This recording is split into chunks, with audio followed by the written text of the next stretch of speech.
The origins of hydroplane racing are very similar to that of motorsport as we described in those early lectures, with the idea being the participants were also the manufacturers, the engine builders, the tinkerers, the inventors. Also, the main sponsors were those same individuals. One of the things about powerboat racing is the oldest trophy in all of motorsports is the Gold Cup, which is still fought for today. The early venues were mostly point-to-point, in which races were staged from one point to another point. That very similar to motorsport as we described in that early lecture, but today mostly oval. Continuing on with this theme after World War II, there were still more similarities with motorsport in general. In the 1960s and 70s, there was a high death rate amongst drivers, and so that spawned new safety innovations. Also, intertelevision. Television started distributing this product to wider audiences. One of the things is the early safety innovations actually came from F-16 fighter jet cockpits that were left over from the military eras that were also about this time. One of the things we also saw was the growth of a national level sponsorship and entry in events, and so we had more of that national rather than more of a regional or locally specific sport. Further, the space age, those new innovations that we talked about in those early lectures, also trickled their way into hydroplane racing to the point where these became very sophisticated with very light materials, but also sophisticated aerodynamics. Continuing with the theme of hydroplane racing being very similar to other forms of motorsport, you saw a decline in the types of sponsors, very similar to tobacco leaving other forms of motorsport. Here you saw the loss of Budweiser, which was a key corporate sponsor. Further, ESPN no longer was televising these races, and so we see today a much different media partnership than what we saw in the 1990s when ESPN, of course, brought the sport, the rather niche sport, to large audiences. And so what we've seen today is, of course, the end of many events, for instance, the race in Evansville that occurred every year, but also the decline in fans. Here we can see event sponsorship, overwhelmingly beer companies, in particular Budweiser. And so what's key about these event sponsors is they're the ones that fund everything, including the workers, the staging of the race, much of the insurance, and so that's why they're so critical to various forms of motorsport to have that key sponsor. In terms of the geography, there's three main clusters of hydroplane racing that we see. First off being Detroit, and that would be the Indianapolis, would say, of powerboat racing. Strong automotive heritage. It's also where the sanctioning body headquarters are located. Next up would be Seattle, Washington, and this is key to understanding this is, like I said before, there really were no pro sports found anywhere west of the Mississippi, and so hydroplane racing really grew in Seattle because there were no other pro sports for fans to watch. Further, the aviation industry, which is clustered here in Seattle, also plays a key role. And so you actually ended up developing a rivalry between Detroit and Seattle in powerboat racing. Of course, rivalries are always critical for sport, particular motorsport. And so Detroit would build bigger, faster boats, where Seattle was more focused on lighter, more nimble. And a lot of that was owed to the fact of their key industries that are found there. Finally, I would say Ohio River and Indiana would also be another key cluster as far as events. You've had one of the most famous events, the Madison Regatta, but also you have the Evansville race, occasionally the Louisville race, and so these are also key areas for the sport as well. Headquarters are in Detroit, Michigan, of the sanctioning body, and they actually are underneath a broader umbrella, the Union Internationale Mécanique, essentially the world governing body of powerboat racing. So once again, we see a French governing body at the global level. And so this pretty much since 1903, this group has sanctioned different classes, including drag boat racing. One of the things, many of the owners are actually hydroplane entrants.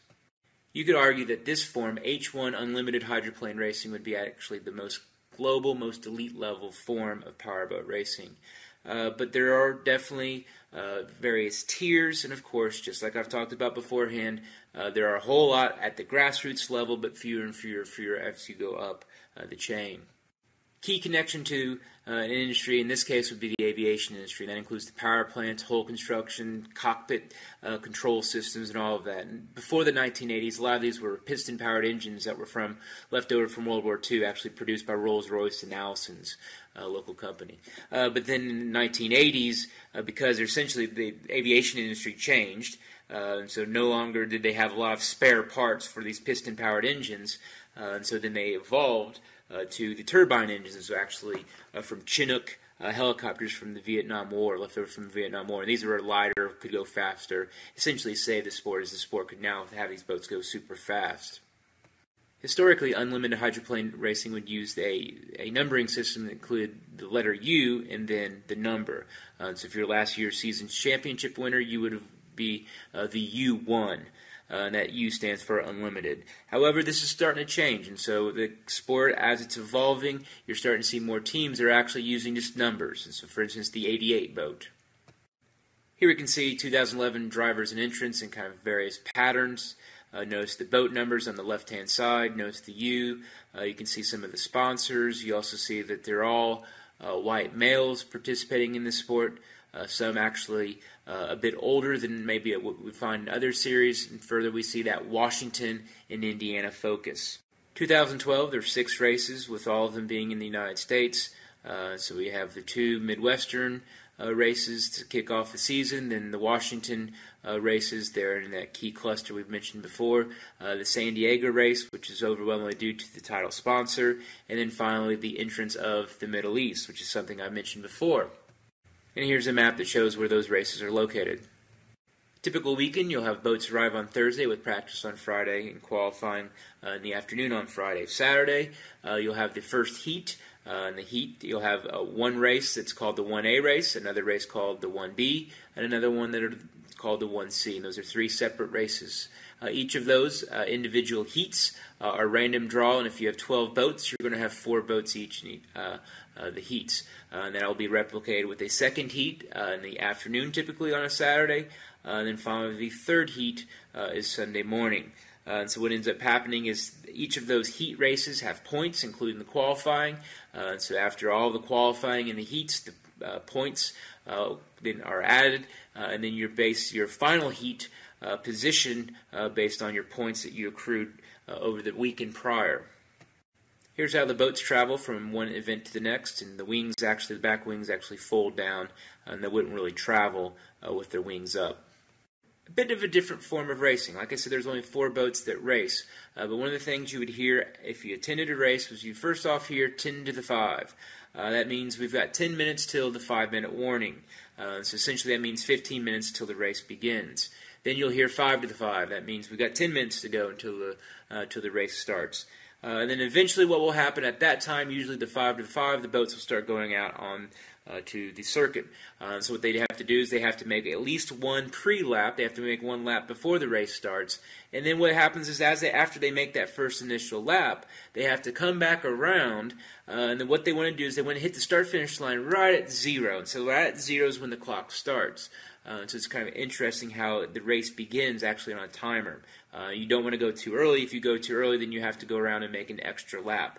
But what ends up happening is as the boats come around, is they get their own lanes. And one of the things is you can change lanes, but you have to be quite far ahead of the boat in front of you. And there's a certain rule as far as boat lengths. So you pretty much stay in your entire lane the entire way. So, of course, it's definitely an advantage to be on the inside. And so there becomes a lot of jostling before the race to be on the inside because it's, of course, the shortest path. And over time, like I said, there's these other lanes that form. Here are the various key parts to a boat. You've got the sponsons. The sponsons is what it floats on the front. And the sponsons has a wing angle. And that wing angle essentially is kind of like a lot like ride height in stock car racing. And so the lower you are, of course, you're going to be moving at a faster pace, and so you want to keep the front sponsons as close to the ground or close to the water surface as possible. You don't want to do too much bouncing. You see the skid fin. The skid fin keeps these suckers from just scooting across in the corners, from just scooting across the lake or the river. One of the things you'll notice these skid fins, it's crucial for keeping these suckers in a tight line. And then at the back, you've got the prop riding, and that's essentially what that means is the propeller. Most of the propeller is actually above water, with very minimal amount of it actually in the surface. But that's key to propelling, causing these suckers to move, upwards to 150, 170 miles per hour across the surface. Here's a great video for showcasing the sport from the 2011 Madison Regatta, the onboard footage from Steve David's winning boat. One of the recent positives is the fact that NB Sports, or formerly known as Versus, has actually been interested in distributing and covering hydroplane footage. The one drawback, though, is that it's extremely tape delayed. In fact, all the races are shown in October or November, well after the season, including the Cutter race, which is actually shown the following November after the race in January. Once again, illustrating the connections to the aviation industry, an actual recent series title sponsor is the Air National Guard. So we've got the National Guard, but now we also have the Air National Guard, which is headquartered in San Diego, explaining why that event is there. So this series title sponsor has been very crucial in injecting funds and awareness and activation into the sport. So one of the things we see once again is this connection to the aviation.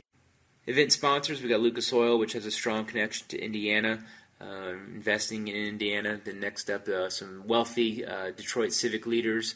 They're part of the Detroit Yacht Club members, help promote put on the race there. Next up, Lamb Weston, which is actually a local food processor up in the Washington area. You also got Albert Lee, which is an appliance company, also found up in that area of the country, explaining why they're an event sponsor. San Diego, the Air National Guard, which is headquarters there. And then finally, we've got the Oryx Cup. And the Oryx Cup, that's a Middle Eastern petroleum conglomerate, so you can understand why they would want to get into motorsport. Beef Jerky Company, which is based up in Seattle, Washington. Oh Boy Roberto is a major sponsor of a particular boat, the one actually the Miss Madison, the one that's based here in Indiana. But one of the things that's interesting, this is also a company that is a major sponsor of the Seattle Seahawks, once again illustrating the role of Seattle, Washington in hydroplane racing. Here's one of the big names in the sport, and this is actually, you can tell he's a rather older gentleman. So this is a series that's actually a little bit older as far as its entrance, especially those who are successful at it. But one of the things you see on his chest is he's actually sponsored by Qatar, a country. It's a Middle Eastern country that is now investing in hydroplane racing. One of the newest boats, in fact, that one that is saying, hey, we're not going to go with that U number system, is the Degree Boat number 88, which has connections to Dale Jr. Hydroplane racing is relevant for three key reasons. First off, the connection to the aeronautical, engineering, and aviation industries. Further, a lot of the races are in small towns. For instance, Madison, Indiana, this is a major event for the local economy. Finally, you're seeing this becoming a new platform for various companies, whether it be Degree, that Oh Boy Roberto Beef Jerky, or actual country, Qatar, that are investing in the sports. There must be a reason for this, and so they see this as a new platform for their marketing strategies. Now I'm going to explain three key issues regarding hydroplane racing in the future. I love asking historians, for instance Fred Farley, hydroplane historians, what they think of the future. And what he was concerned about is the transition to new engines. We're essentially dealing with boat technology from the 1980s, and so there needs to be an evolution in design, whether it be engines, fuels, or the actual hulls themselves. I then posed this question on the H1 Unlimited Facebook page. Some said prize money, because of course prize money would be crucial to increasing boat count and more U.S. races. Of course, we all want more races, but no one wants to pay for them. Others would say the lack of good coverage. There is a website that streams live footage of the races, but it is at times a bit choppy, although it definitely has improved. Also, you see this kind of the same fact of the kind of the Jimmy Johnson effect in NASCAR. The reason it's the same boats are the ones that dominate the races, and so it's always the same ones that you see winning time and time again. Further, others would say getting more races so more money can come in, then pay the teams and the drivers. One of the things you'll notice is a lot of the members of the team are actually working for free. Finally, taking advantage of a lot of these key markets that I've mentioned before in this course, the Middle East and China, that are now interested in new forms of motorsport. They want to see the world's fastest boats. So take advantage of that new interest. Further connecting these sponsors that are coming into the sport. Degree. Also recently had Tap Out, which is a company from the UFC, MMA world, which is very much attracted to young adults. So you're going to see these sponsors maybe that are connected to younger adults. Keep in mind a lot of older entrants, a lot of older people are interested in the sport. Further taking advantage of this partnership with NB Sports. As it grows and develops, maybe the sport can then ride that momentum as well.